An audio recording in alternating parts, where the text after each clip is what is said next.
সমগ্ৰ পৃথিবী ধ্বংস হব ধৰিছে পিতা মোক ক্ষমা কৰা পিতা মোকে ক্ষমা কৰা কুলাঙ্গা পুত্ৰ তই তই মোৰ পুত্ৰ হৈ এনে কুকৰ্মত লিপ্ত হৈছ পিতা তোক মই ক্ষমা নকৰিম পিতা তোৰ তোৰ টুটকীয়া নাৰদৰ গুণ মই এই মুহূৰ্ততে নাইকিয়া কৰিম নাই নাই পিতা তোৰ হৰ মূৰ্খা কৰ্মৰ ফল পিতা ই কি কৰ্মৰ ফল তই মোক শাস্ত্ৰ জ্ঞান শিকাবলৈ আহিছ নহয় পিতা তোক মোৰ চাৰি পুত্ৰই মোৰ কথা পালি বিবাহ কৰাই মোৰ কোন মানিব লাগিছে আৰু তই তোক কিমান বাৰ কোৱাৰ পিছতো সংসাৰ নকৰি মোৰ কথা হেৰক জ্ঞান কৰি পৃথিৱীত নিজকে জ্ঞানী পুৰুষ বুলি ভাবি নহয় পিতা মোৰ কথা উলংঘন কৰিলি তোক মই ক্ষমা নকৰিম মোক ক্ষমা কৰা পিতা এই মুহূৰ্ততে তোৰ শাস্ত্ৰ জ্ঞান লুপ্ত কৰি দিম নাই নাই পিতা কাৰণে নাই পিতা দৈত্য কুলত জন্ম লৈ নাই পিতা যুগ ধৰি গৈ পিতা নাই নাই পিতা ধৈৰ্য ধৰা পিতা নাই পিতা নাই নাই পিতা নাই পিতা পিতা ধৈৰ্য ধৰা পিতা নাই পিতা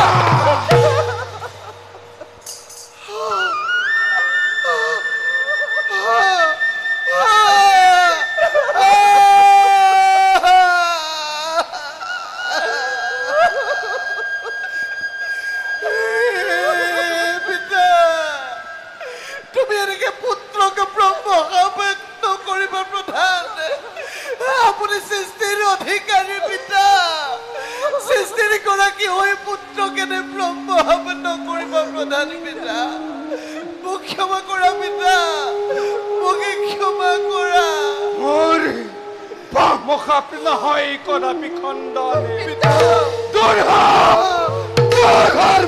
মুখৰ পৰা কি কৰিলে পিতা দাদা ব্লকৰ গুৰুত্বৰ শাস্তি কিয় কৰিলে প্ৰণাম আই মোৰ মুখাপে কদাপি নহয় খণ্ডনে পিতা দূৰ মুখৰ পৰা মোৰ মুখাপে তোক কৰাকে ভস্মভূত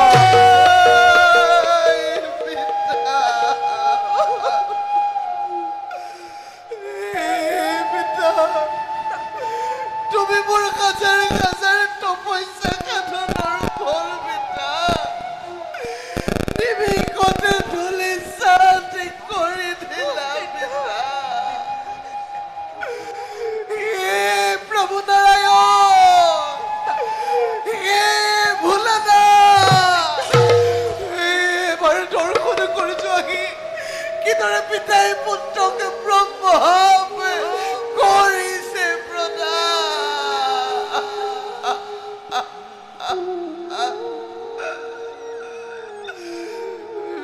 পিতা আপোনাৰ ব্ৰহ্মকাম মই ললুহিৰ মাতে পিতা কিন্তু পিতা মোক উদ্ধাৰৰ উপায় দিয়া পিতা মোক উদ্ধাৰৰ উপায় দিয়া পিতা পিতা উদ্ধাৰৰ উপায় দিব পিতা ওন পুত্ৰ সত্য যুগত বহ্নিমান ৰূপে জন্ম লৈ হঠাৎ ৰমণীক বিবাহ কৰাই নাই নাই পিতা দৈত্য কুলত জন্ম লৈ তই বিবাহ কৰাই মোৰ মান নতুত ৰাখিবি নাই পিতা কেটা যুগত পিতা ৰাক্ষসকুলত জন্ম লৈ নাই পিতা বিভীষণ ৰূপে জন্ম লাভ কৰি ৰাক্ষসৰ কন্যা বিবাহ কৰাই মোৰ মান সুন্দৰ কৰি তুলিবি আৰু দাপৰত শকুনি ৰূপে জন্ম লাভ কৰি ধৰ্ম অধৰ্ম বিচাৰ নকৰি কুৰুক্ষেত্ৰৰ শেষতে মুক্তি পাবি আৰু কলিত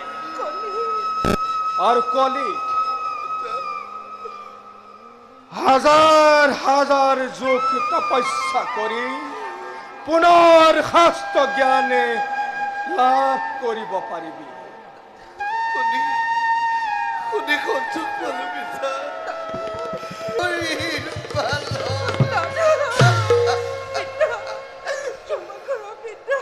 কিন্তু পিতা যাবৰ সময়তে তুমিও পুত্ৰৰ ব্ৰহ্ম পেলোৱা আশীৰ্বাদ পিতা। পিতা মই তোমাক আজি দিছো ব্ৰহ্ম। পিতা আজি কন্তে তুমি চিৰদিন মানৱৰ অপূজ্য হৈ ৰবা পিতা। তোমাৰ নামতে কদাপিতো নহব যাগে যজ্ঞ মন্ত্ৰ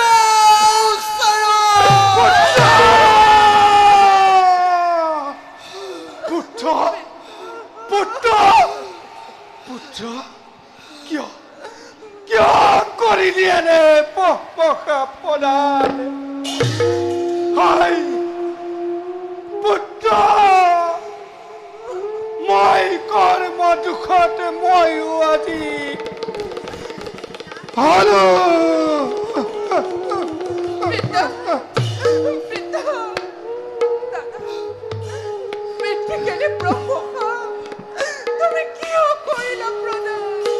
মোৰ ব্ৰহ্ম বাৰু নহয়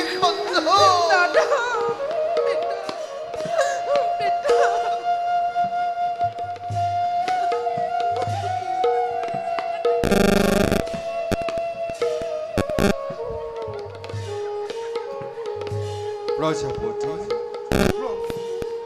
এনেদৰে ভূমিত পৰি আছে। দেৱৰ্ষি প্ৰভু তোমাৰ এই বীণ বাদ্য এনেদৰে মাটিত পৰি আছে কিয়? মোৰ অপৰাধ মাৰ্জনা কৰিব ভোলানাথ। বিপদৰ সময়তে দেখা পোৱাৰ বাবে মোৰ জীৱন সাৰ্থক হ'ল। পিতাই মোক ব্ৰহ্ম আৱেগ কৰিলে প্ৰদান। 3 যুগ ধৰি মই সংসাৰীকে জীৱন যাপন কটাব লাগিব। সেই হেতু পুত্ৰই দিলে মোক পখাপে। আজি নৰ সমাজত মই অপূজ্য হৈ থাকিব লাগিব। নাথাকিব মোৰ নামত পূজা পাতলে যাগ যজ্ঞ। কিন্তু পিতা পুত্ৰ এনে ব্ৰহ্ম শাপত কিয় লিপ্ত হলা? প্ৰভু মহাপ্ৰলয়ৰ আগমুহূৰ্তত আমি নিজৰ মাজতে মহাপ্ৰলয়ৰ সৃষ্টি কৰিছো। প্ৰভু দেৱৰ্ষি প্ৰভু তোমাৰ ব্ৰহ্ম শাপ মই সময়ত খণ্ডাম নিশ্চয়। প্ৰভু কিন্তু সেই সৃষ্টিকৰ প্ৰভু আপোনাৰ ব্ৰহ্ম শাপ চিৰদিন থাকিব ধৰা।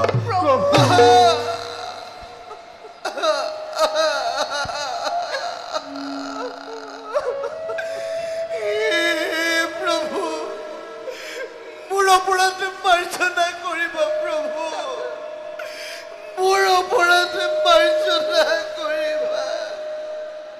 প্ৰভু যোৱাৰ আগতে এটি কথা কৈ যাওঁ। প্ৰভু হয়তো সকলো বেদ শাস্ত্ৰ হৰণ কৰি লৈ গৈছে। প্ৰভু মহাপ্ৰলয়ৰ সময়তে সেই বেদ শাস্ত্ৰ লৈ মহাসাগৰতে ডুব মাৰি থাকিব। প্ৰভু আপুনি সেই সত্যকে নিধন কৰি সেই বেদ শাস্ত্ৰৰ উদ্ধাৰৰ ব্যৱস্থা কৰক। প্ৰভু সেই বেদ শাস্ত্ৰৰ উদ্ধাৰৰ ব্যৱস্থা কৰক। প্ৰভু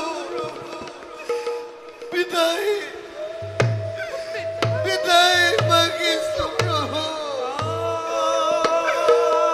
বিদায়।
বিদায় মাগিছো প্ৰভু, বিদায় প্ৰভু,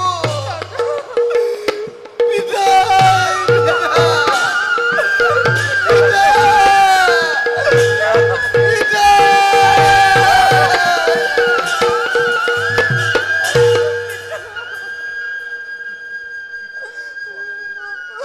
তেন্তে মহাবিপদ হল প্ৰজাপতি।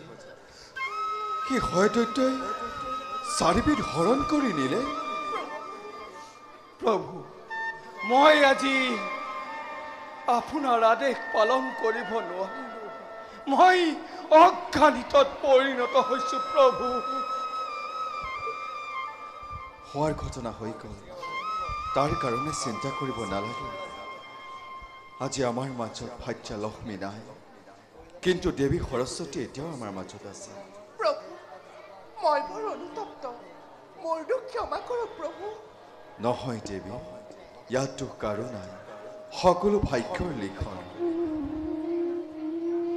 প্ৰজাপতি, প্ৰভু, আমি গৈছিলো সত্যব্ৰত ৰজাক পৰীক্ষা কৰিবৰ বাবে।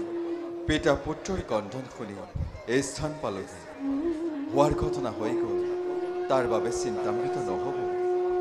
ইয়াৰ পাছত আমি কি কৰা উচিত, তাৰে একে পৰিকল্পনা কৰাৰ উচিত হ'ব।